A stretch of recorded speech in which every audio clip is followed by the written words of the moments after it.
안녕하세요. 서울에 사는 50대 여성입니다.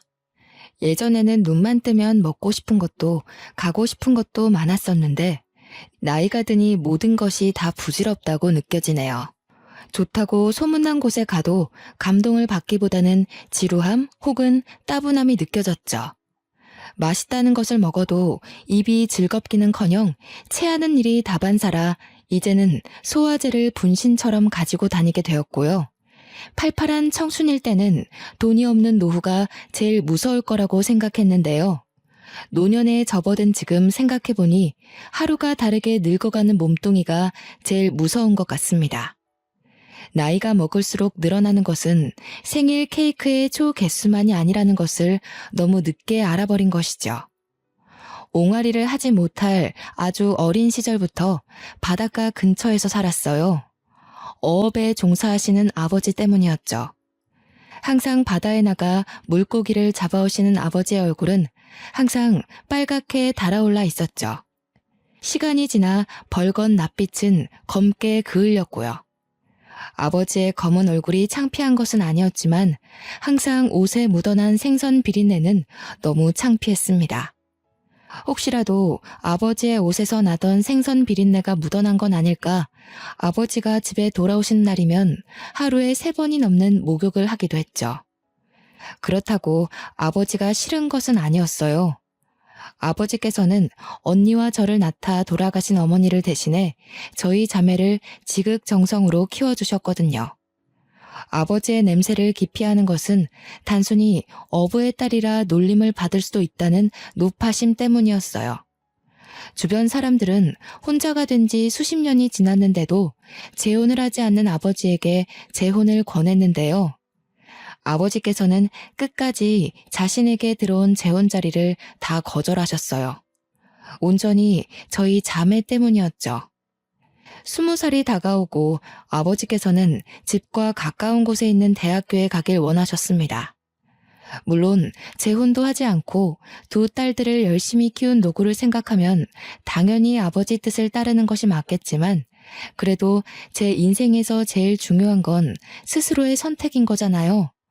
저는 무슨 일이 있어도 집 근처에 있는 대학교를 가기 싫었죠. 한평생 바닷가의 소금 냄새에 절여져 살았는데 대학교까지 그 짠내를 맡으라뇨. 절대로 안 될 말이었어요. 그래서 더 악착같이 공부를 했고 기어코 서울에 있는 대학교에 가게 되었죠. 막내딸을 곁에 두고 싶어 하시던 아버지께서는 크게 아쉬워하셨지만 아버지 곁에는 듬직한 언니가 있었기에 큰 걱정은 되질 않았네요. 그렇게 가지 말라고 말리실 때는 언제고 서울에 있는 대학교를 턱하니 붙자 아버지께서는 통장을 털어 대학교 근처 작은 원룸의 전세를 얻어주셨습니다. 속을 썩이는 순간에도 자식을 생각해 주시는 아버지가 너무 고맙고 또 미안하게 느껴졌죠. 그래서 대학교에 간 후에도 열심히 공부를 했어요. 아버지에게 자랑스러운 딸이 되기 위해서요. 하지만 인생은 결코 뜻대로 흘러가지 않더군요. 서울에서 누구나 들으면 알만한 학교를 나왔지만 제 위에는 날고 기는 경쟁자들이 수두룩했기에 서류를 내는 족족 낙방을 하고 말았습니다.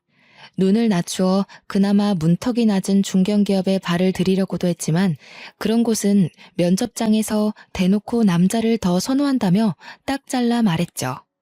그렇다 보니 아무리 학벌이 좋고 성적이 좋다고 하더라도 여자에게 있어 취업의 기회는 바늘구멍에 손가락을 집어넣는 것처럼 터무니없이 힘든 일이었네요.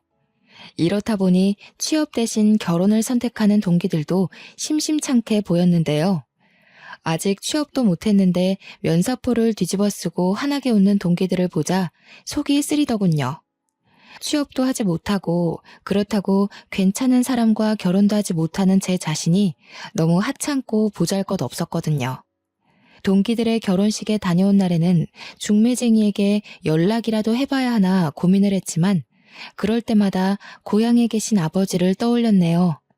곁에 있으라는 아버지의 말을 어기면서까지 오게 된 서울인데 이룬 것이 아무것도 없이 결혼하겠다는 것은 너무 자존심 상하는 일인 거잖아요. 그래서 다시 한번 힘을 내 취업 준비를 시작했습니다. 그 후에도 실패의 쓴맛이 목구멍까지 차오를 때까지 마셔야 했지만 25살이 가기 전 보란듯이 내놓으라는 대기업에 당당히 합격을 하게 되었죠.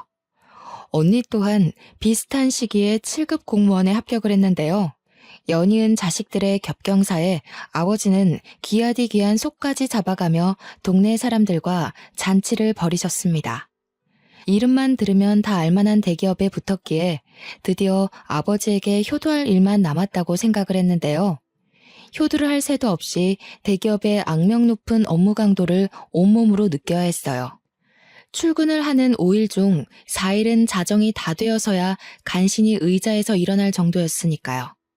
얼마나 오래 앉아 있었는지 의자는 앉은 자리 그대로 쿠션이 푹 꺼져 있을 정도였습니다.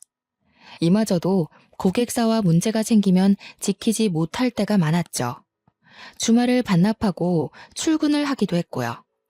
이렇다 보니 저를 포함한 직원들은 피로회복제와 커피가 없이 일을 할 수 없는 지경에까지 이르게 되었네요.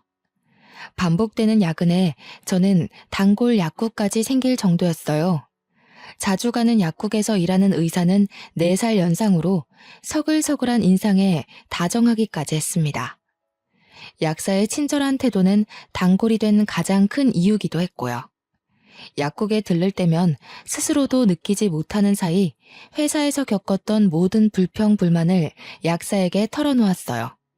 그럴 때면 약사는 열심히 일하는 모습이 보기 좋다며 언제나 뒤에서 응원한다며 공짜로 피로회복제를 주기도 했죠.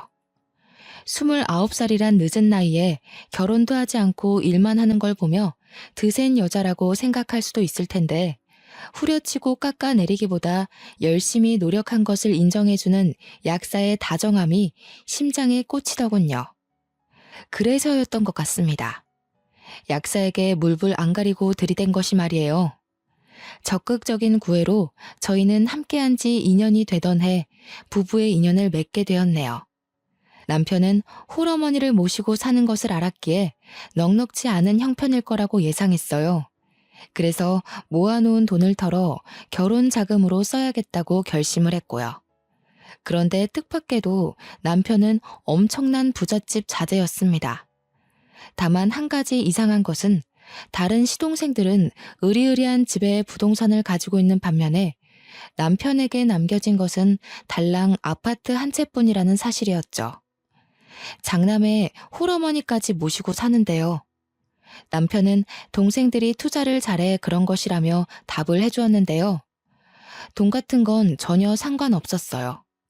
중요한 것은 평생을 함께할 반듯한 남편 한 사람뿐이었으니까요. 하지만 진짜 문제는 따로 있었습니다. 바로 시어머니였어요. 시어머니는 처음 인사를 간 자리에서 대놓고 사람들이 말하는 시짜 짓을 하셨거든요.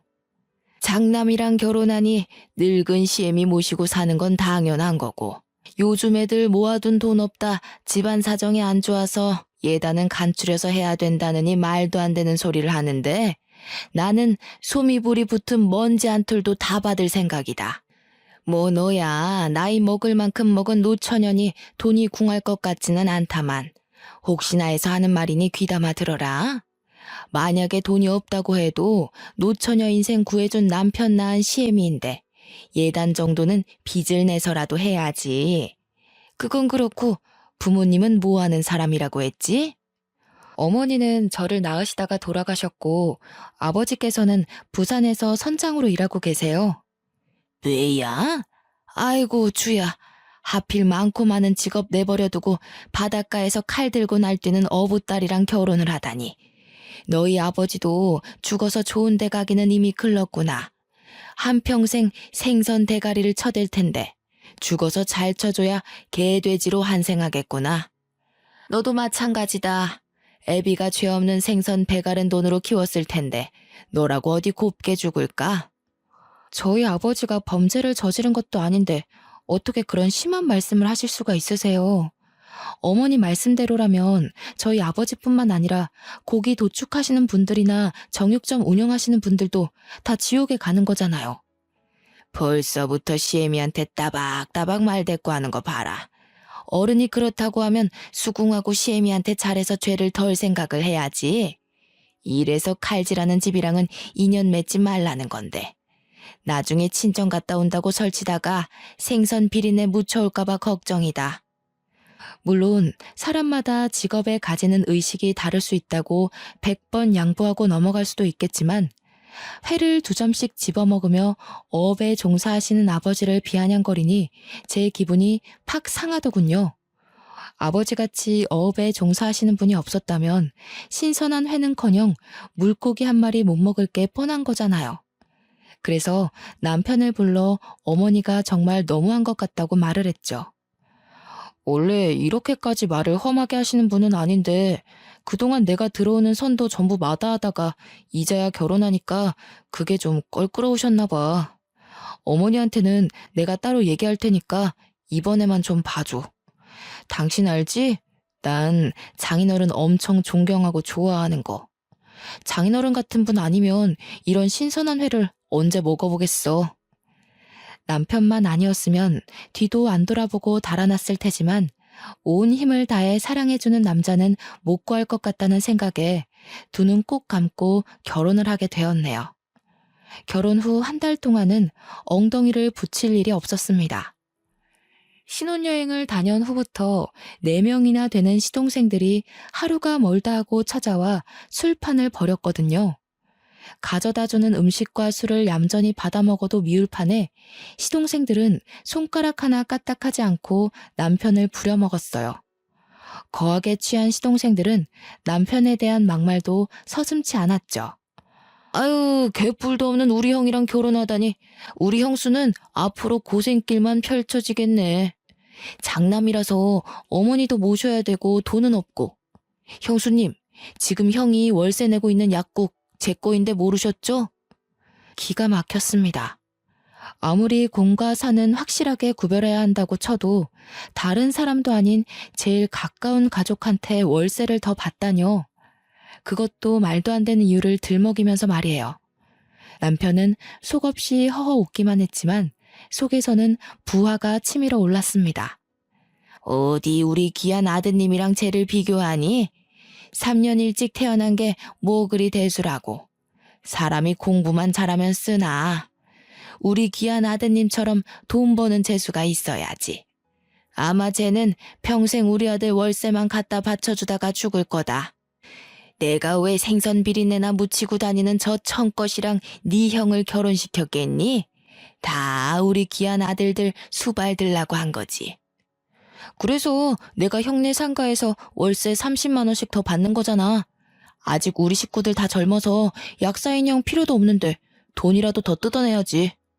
시동생의 버르장머리 없는 행동을 바로 잡기는커녕 시어머니는 오히려 잘했다며 시동생을 칭찬하더군요. 바로 앞에 남편이 있는데도 보란듯이 남편을 헐뜯는 시어머니를 보자 도저히 가만히 있을 수가 없었어요. 시동생이 기름칠을 해놓은 속을 시어머니가 홀라당 불을 지피셨거든요. 자식을 아무리 편애하셔도 그렇지 어떻게 사람이 바로 앞에 있는데 대놓고 헐뜯으세요? 저 사람은 어머니 아들이 아닌가요? 아무리 돈 잘 버는 아들이 예뻐도 그렇지 최소한의 상도덕은 지키셔야 하는 거잖아요. 어머니 모시고 사는 건 이 사람이잖아요. 상도덕? 그래. 너 지금 시애미 모시고 사는 거 싫다고 시동생들 앞에서 나서면서 시위하는 게냐? 월급쟁이에 잘난 것도 없으면 시애미라도 모시고 살면서 효도할 생각을 해야지. 어디 시애미 앞에서 목소리를 높여? 어머니 말씀대로 저희 월급쟁이 생활에서 하루하루 빠듯하게 살고 있어요. 근데 그 모자란 돈으로 매번 어머니 드시고 싶은 음식 사다 바치고 가고 싶은 데 있다고 하면 사시사철 싫은 소리 한 번 안 하고 데리고 가고 어디 어머니 언니분들이랑 놀러 가는 돈은 하늘에서 뚝 떨어지나요? 다 이 사람 주머니에서 나오는 거라고요. 아니 이게 어디서 큰 소리야? 내가 내 배 아파서 낳은 아들한테 내가 키워준 값 받아먹겠다는데 그게 시동생들 다 있는 자리에서 시애미 창피 줄 만큼 잘못된 일이냐? 네가 지금 누구 덕분에 우리 집 부엌에서 앞치마 메고 서 있는데 이래서 천한 것은 상대하지 말라는 건데 하나밖에 없는 애비가 하는 거라고는 배 타고 나가서 그물에 걸려오는 생선이나 주워 담는 일이니. 에휴, 서로 하도 죽고 못 산다길래 붙여줬더니 시애미 말을 생선 대가리 마냥 턱턱 자르는 며느리 나도 필요 없다. 갈라서고 싶으면 지금 당장 갈라서. 시어머니는 길길이 날뛰며 정성 들여 차려놓은 술상도 엎어버렸어요. 바닥에 쏟아진 안주를 지피는 대로 던지며 입에 담지도 못할 말을 하기도 했고요. 상황이 이렇다 보니 남편이 시어머니 자식이 아닐 수도 있겠다는 생각을 하게 되었네요. 아무리 10손가락 물어 제일 아픈 손가락이 있다고는 하지만 남편은 아예 없는 손가락 취급을 한 걸요. 그래서 남편에게 혹시 숨겨진 출생의 비밀이 있냐고 물어보았습니다. 남편은 그런 것이 없다면서 고개를 저었죠. 시어머니가 다른 자식들과 달리 유독 자신을 못살게 구는 이유를 말해주었는데요. 이유를 듣고 나니 이해가 가기는커녕 시어머니가 더더욱 미워지더군요. 남편을 가졌을 때는 하루에 죽 한 그릇 제대로 먹을 돈도 없어서 배를 쫄쫄 굶으며 힘든 시간을 보냈다고 했어요. 상황이 이렇다 보니 시어머니께서는 가장 힘든 순간 예고도 없이 찾아온 남편을 많이 원망했고요. 다행히 시동생들을 연달아 낳고 나서는 돌아가신 시아버지의 사업이 잘 풀려 전과는 비교도 할 수 없을 정도로 집안이 일어났다고 해요. 그래서 초등학교에 들어갔을 때부터 남편은 시어머니에게 동생 덕분에 거지꼴을 면한 것이니 평생 바짝 엎드려서 거름 역할이나 하라고 말씀을 했다고 해요. 아이를 낳아보지는 않았지만 가장 힘든 순간 찾아온 아이는 더 안쓰럽고 미안해 잘해주려고 하는 게 부모의 마음인 거잖아요. 친정 아버지께서는 늘 아픈 손가락이라며 한 번도 받지 못한 어머니의 사랑까지 주려고 노력하셨는걸요. 그 후 시어머니께서는 전과는 비교도 할 수 없는 냉랭한 표정과 말투로 하나부터 10까지 구박을 하셨습니다. 남편 대신 아침밥이라도 차려드리는 날이면 방에서 은비녀를 가지고 와서 밥에 담가보기까지 했어요. 저 독한 것이 눈에 가시 같은 시애미밥에 아무 짓도 안 했을 리가 없지. 세상에 저 두 눈 시퍼렇게 뜨고 시애미 노려보는 것 좀 봐라. 앞으로 아범은 아무리 바쁜 일이 있어도 내 밥은 꼭 따로 차려놓고 가라. 저 독사 같은 것이 언제 내 밥에 독을 탈지도 모르니. 시어머니의 시짜짓은 날이 갈수록 더 심해졌는데요. 한두 번은 남편을 보며 넘어가려고 했지만 한 달이 지나고 2달이 지나도 변하지 않자 정말 피가 마를 정도로 힘들었어요. 시집살이를 당하는 며느리의 가슴에 사리가 나온다는 게 괜히 나온 말이 아니라는 걸 뼈저리게 느끼게 되었죠. 시어머니는 단식이라도 할 기세로 남편을 몰아세웠습니다. 가뜩이나 약국 때문에 새벽 출근을 하던 남편은 시어머니의 투정에 새벽 3시에 일어나기까지 했네요. 시어머니의 밥상을 차려주려고요. 천성이 순하고 정이 많은 사람인 것은 맞았지만 잠을 제대로 못 자다 보니 남편은 얼굴에 뼈가 다 드러날 정도로 말라갔어요. 그래서 돈이 좀 들더라도 가정부를 드리기로 했죠. 그러자 시어머니는 아들과 며느리가 쌍으로 무시한다며 또다시 들고 일어나셨어요. 시어머니는 날이 저물 때까지 전화기를 붙든 채로 시동생들에게 하소연을 했죠. 시어머니의 하소연을 들은 시동생들은 당연히 저희 부부를 나무랐는데요. 다른 사람이라면 몰라도 그동안 시어머니를 나몰라라 하면서 해외여행을 다니던 시동생들에게 시어머니를 잘 모시라는 말을 듣자 어이가 없었습니다. 화도 나질 않았고요. 자식된 도리는 남편에게 다 떠넘겨놓고 간섭만 하는 시동생들의 추태는 혀를 내두를 정도로 역하게 느껴졌어요.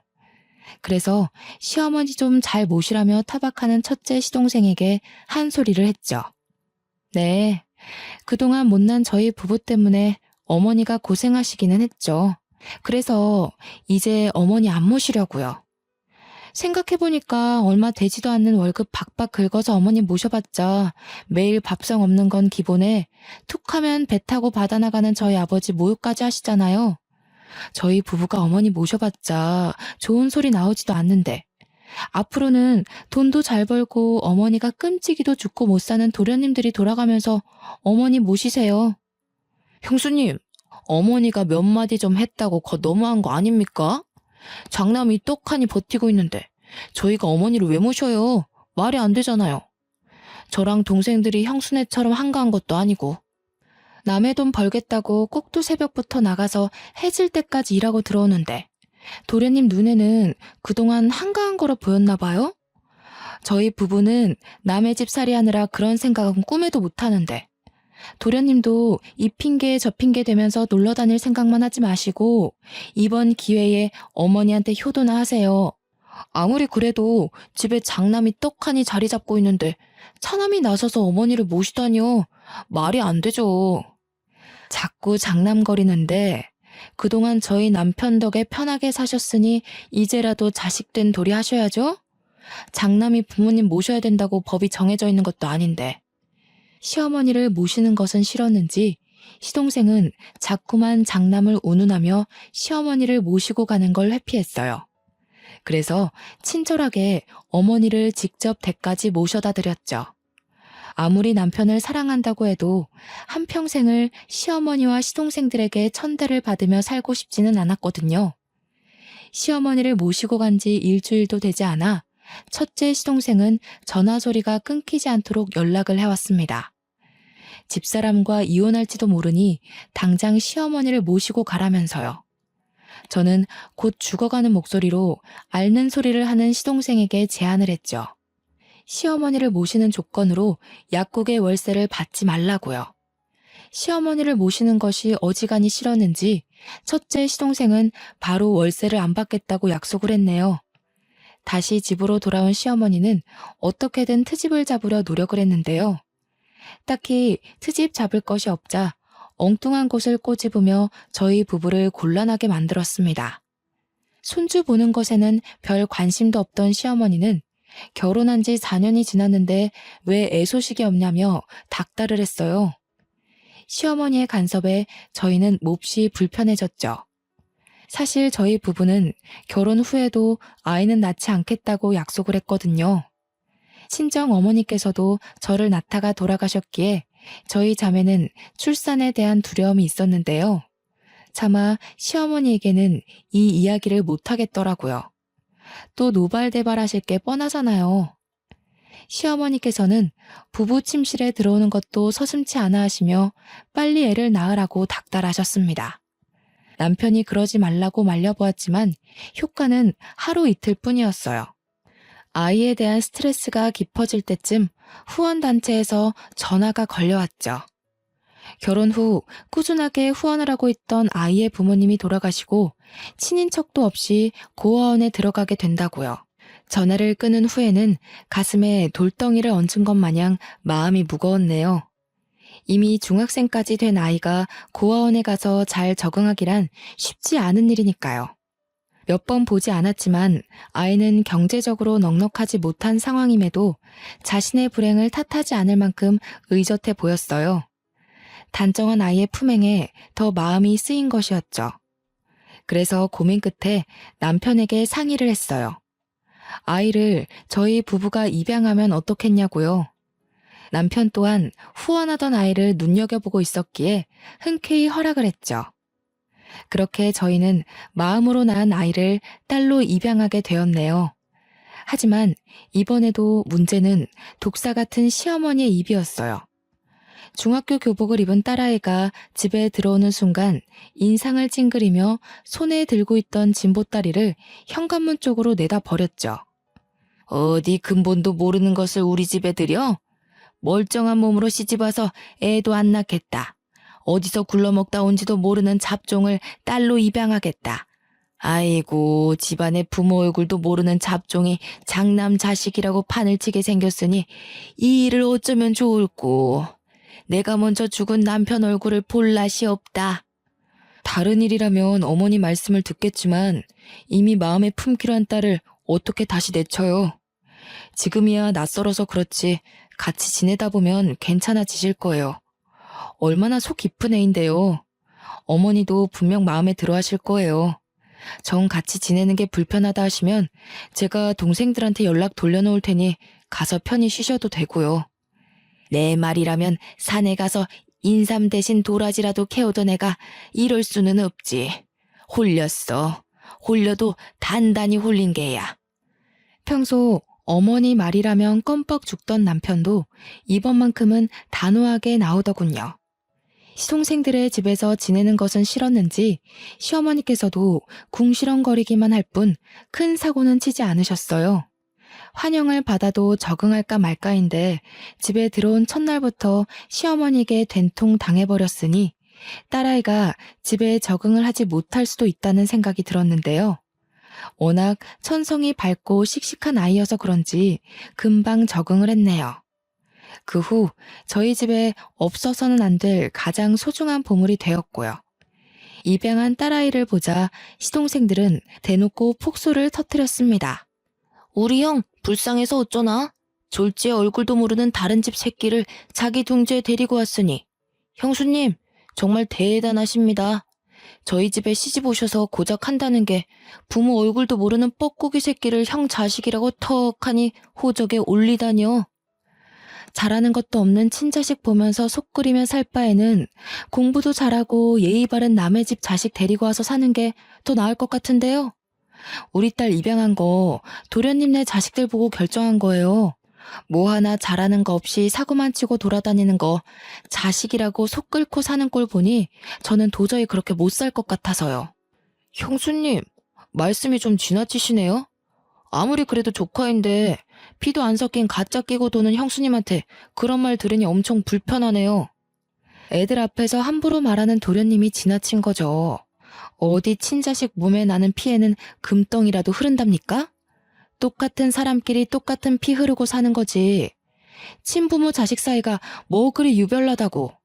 그러는 도련님은 뭐 얼마나 대단한 핏줄이길래 애들 돈 뜯어서 소년원까지 간 아들 끼고 도세요?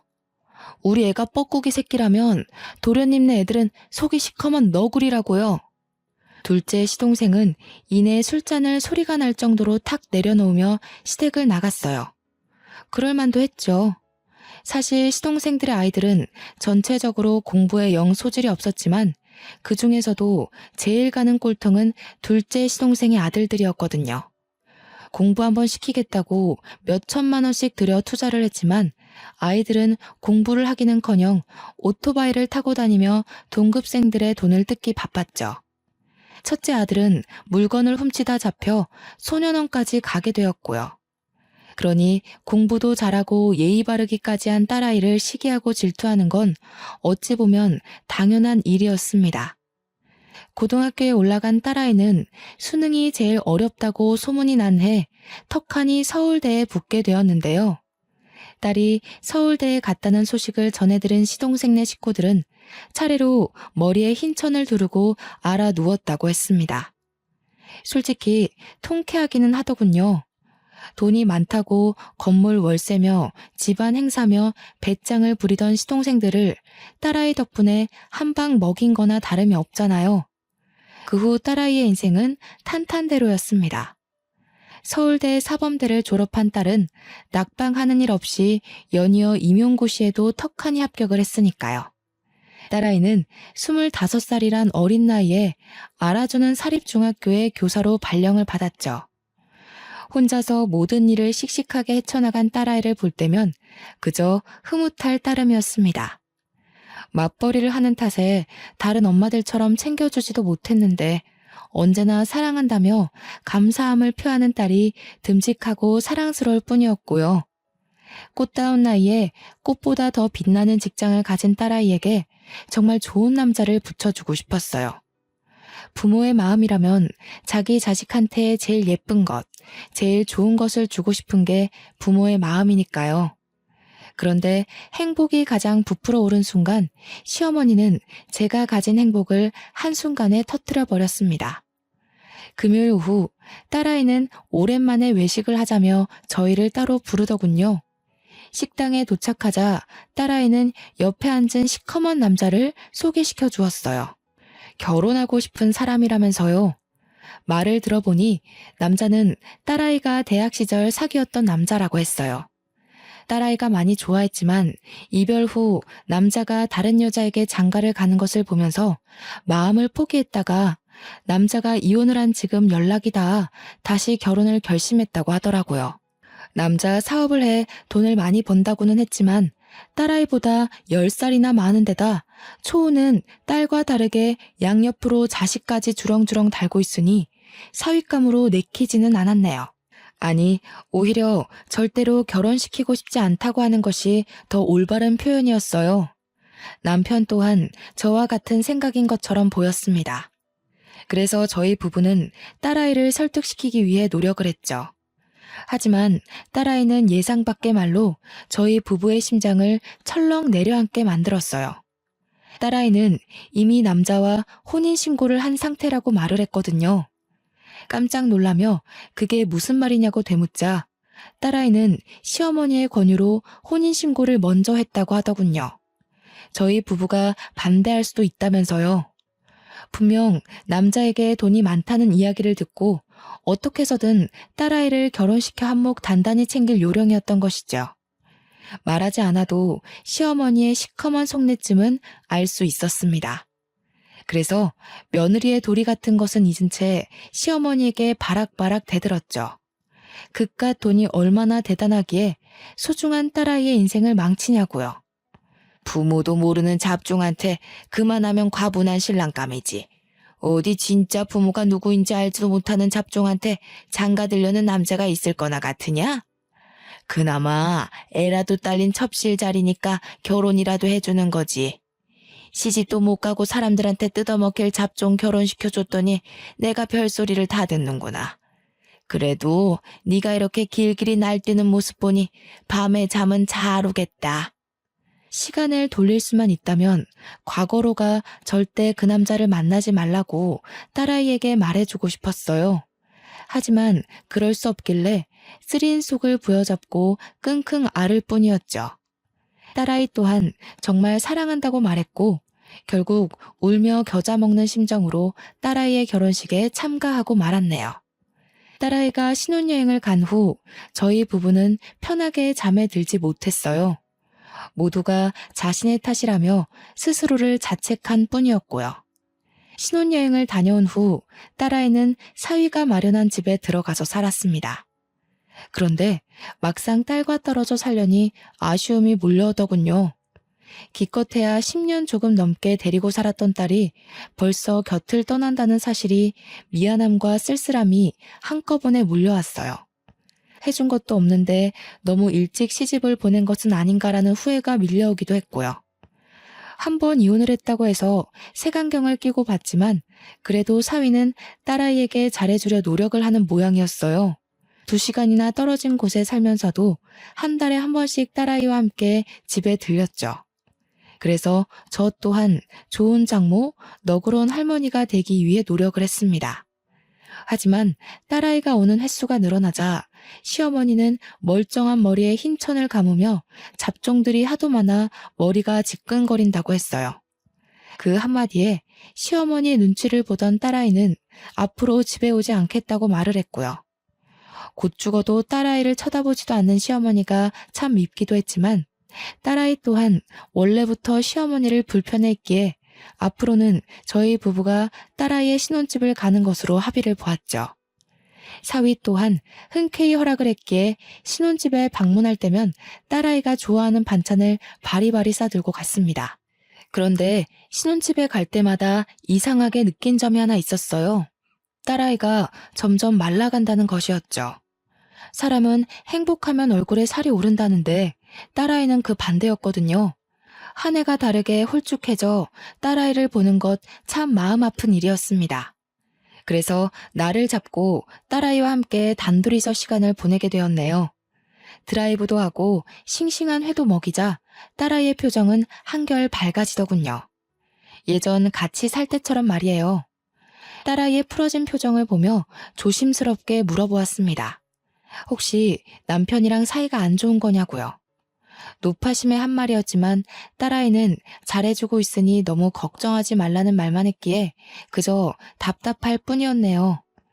그렇게 잘 놀고 딸아이를 아파트 단지에 내려다 주었을 때였어요. 다시 안전벨트를 매고 시동을 키려는 순간 사위가 다른 여자를 끌어안고 있는 것을 목격하고 말았죠. 손은 바들바들 떨렸고 숨은 제대로 쉬지도 못할 만큼 가빠졌습니다. 머리는 짙은 해무가 낀 것처럼 혼란스러웠지만 사위의 불륜 현장을 봐버린 몸은 그대로 안전벨트를 풀고 달려나가 낯선 여자의 허리에 손을 올린 사위의 멱살을 잡아 올렸죠. 한평생 사람이 지칠 채통은 유지하고 살았다 생각했지만 떡하니 다른 여자의 립스틱 자국이 묻은 사위의 얼굴을 보자 도저히 맨정신으로 유지할 수가 없더군요. 눈이 뒤집혀 달려든다는 것이 어떤 의미인지 제대로 알게 되었고요. 자네 지금 제정신인가? 다른 데도 아니고 버젓이 우리 딸이 살고 있는 아파트에서 어떻게 다른 여자랑 이런 파렴치한 짓을 할 수 있어? 내가 우리 딸 없는 사이에 바람이나 피라고 결혼시킨 줄 알아? 그럼 이혼시키세요. 저도 그쪽 딸한테 미련 없어요. 결혼한 것도 맹추같이 집에 들어앉아서 애들이나 키우라고 한 거예요. 고아라고 해서 입맛대로 버무릴 수 있는 것 같아서 데려왔더니만 양부모라고 있는 건 문어마냥 달라붙어 있으니 양부모가 장모님같이 유난 떠는 사람이었는지 알면 애초에 결혼하지도 않았어요. 이게 끝까지 장모 앞에서도 이렇게 방자하게 구는데 우리 딸한테는 얼마나 구박을 했을지 뻔하지. 나도 자네같이 몰상식하고 더럽게 굴러다니는 사람이랑 계속 살게 할 생각 없어. 당장 이혼소송 들어갈 거니까 그런 줄 알고 우리 딸 인생 망친 값으로 팬티 한 장 살 돈 없이 쫓겨나게 해줄 테니까 기대하게. 당장이라도 뻔뻔한 낯짝으로 거들먹거리는 사위에게 뺨을 날리고 싶었지만 꾹 참았습니다. 혹시라도 이혼 소송을 하는 중에 딸아이에게 불리하게 돌아가면 안 되잖아요. 그래서 사위의 멱살을 내팽개치고 딸아이에게 갔어요. 딸아이는 당황한 얼굴로 문을 열어주었는데요. 그동안 사위의 바람기를 참고 산 거냐고 묻자 왈칵 눈물을 흘리더군요. 딸아이는 자신이 선택한 것이니 저희 부부에게 못난 모습을 보이기 싫어 그동안 꾹 참고 살았다고 하네요. 부모 자식 간의 못난 모습 보일 수도 있는 거지. 짐 쌀 것도 없다. 더러운 집구석에 있던 짐 같은 거 필요도 없어. 당장 나와. 자식 입에서 피해를 끼치는 게 미안하다는 말은 가뜩이나 말라있던 가슴을 후빌 정도로 속이 아려왔어요. 친자식처럼 키운다고 노력했는데 눈칫밥을 먹게 했으니까요. 딸아이의 손을 잡아 끌었는데요. 그 사이 사위의 자식들은 고기 반찬을 내놓으라며 밥그릇을 던지고 난리를 피웠어요. 인간 같지 않은 사위와 똑같이 구는 애들을 보자 그나마 있던 정도 털리는 기분이었고요. 친엄마도 아닌데 이 정도로 먹여주고 입혀줬으면 고마운 줄을 알아야지. 어디 지혜비랑 똑같이 행패를 부려? 정 고기 반찬이 먹고 싶거든 너희 아빠한테나 그렇게 밥그릇 던지고 소리 질러라. 귀한 우리 딸한테 그러지 말고. 집에 간 후에는 남편에게 모든 사실을 말했습니다. 남편은 당장 이혼을 하라며 길길이 날뛰었죠. 그 후 저희 부부는 합심하여 사위의 불륜 증거를 잡고 비싸다고 소문난 이혼 전문 변호사를 고용했어요. 다행히 사위의 올바르지 못한 행실이 그대로 드러났기에 딸아이는 두둑한 위자료를 받으며 이혼을 할 수 있었습니다. 물론 딸아이가 당한 고통에 비하면 이 정도의 위자료는 성에 차지도 않지만 그래도 할 수 있는 한 딸아이의 눈에서 피눈물을 쏟은 대가를 톡톡히 치르게 하고 싶었어요. 이혼 후 딸아이는 집 근처 오피스텔을 얻어 자주 왕래하면서 지냈는데요. 저희 부부가 들락날락거리며 살핀 덕분인지 딸아이는 금세 이혼의 아픔을 훌훌 떨고 일어났어요. 전처럼 활기차게 생활하기도 했고요. 다사다난했던 시간이 흐르고 이혼한 지 2년 후 딸아이는 결혼할 남자를 소개시켜 주었네요. 상대는 옆 학교에 재직 중인 체육교사로 이혼을 한 흠 때문에 밀어내려고도 해봤지만 끝까지 구애를 해준 덕분에 용기를 내어 재혼을 결심했다고 털어놓았어요. 체육교사는 한눈에 봐도 참 인품이 좋은 사람이었습니다. 전 사위와는 비교도 할 수 없을 만큼이요. 그리고 이야기를 하던 중 꽃꽂이 수업을 들으며 친해진 언니의 아들이라는 것을 알게 되었어요. 언니 역시 한평생 공직에 몸담아와 훌륭한 인품을 가진 사람이었기에 저희 부부는 두말할 필요 없이 딸의 재혼을 찬성했네요. 재혼이었기에 저희 부부는 더 신중하게 행동하려 노력했어요. 그래서 상견례 자리에 시어머니는 아예 배제시키기로 결심을 했죠. 또 이상한 말로 사돈이 될 언니의 심기를 건드리면 안 되잖아요. 숨기려고 숨겼지만 몰래 핸드폰을 훔쳐보는 시어머니 때문에 딸의 재혼을 결심했다는 것도 일주일 후 상견례를 한다는 것도 알게 되었는데요. 자신도 상견례에 갈 거라고 깽판을 치는 시어머니를 보자 처음 시집 와서 밥상을 엎었을 때와는 비교도 안 될 정도로 시어머니가 미워지더군요. 신랑이 끝에 가만히 자리만 지킨다는 조건으로 시어머니 또한 상견례에 참석을 시켰죠. 하지만 시어머니는 자리에 앉자마자 투덜투덜 거렸습니다. 약속 시간이 다 됐는데 왜 오지도 않냐면서요. 그러던 중 언니에게서 전화가 한 통 왔어요. 말을 들어보니 언니는 교통사고로 인해 낭패를 겪고 있는 중이더라고요. 다행히 언니는 너무 늦지 않게 식당에 도착을 했죠. 그런데 언니를 보는 순간 시어머니는 사색이 되며 입술까지 파르르 떠시더군요. 언니 또한 어머니를 보더니 화들짝 놀랐고요. 죄짓고는 못 산다고 우리 집에 있는 폐물은 싹 긁어간 거 보고 어디서 구걸이나 하고 있으려나 생각했는데 이렇게 옷까지 차려입고 잘 사는 줄은 꿈에도 몰랐네. 이런 거 보면 하늘에 신이 있기는 한가 몰라? 남의 눈에 피눈물 나게 한 사람을 이렇게 떵떵거리면서 살게 하는 꼴을 보면.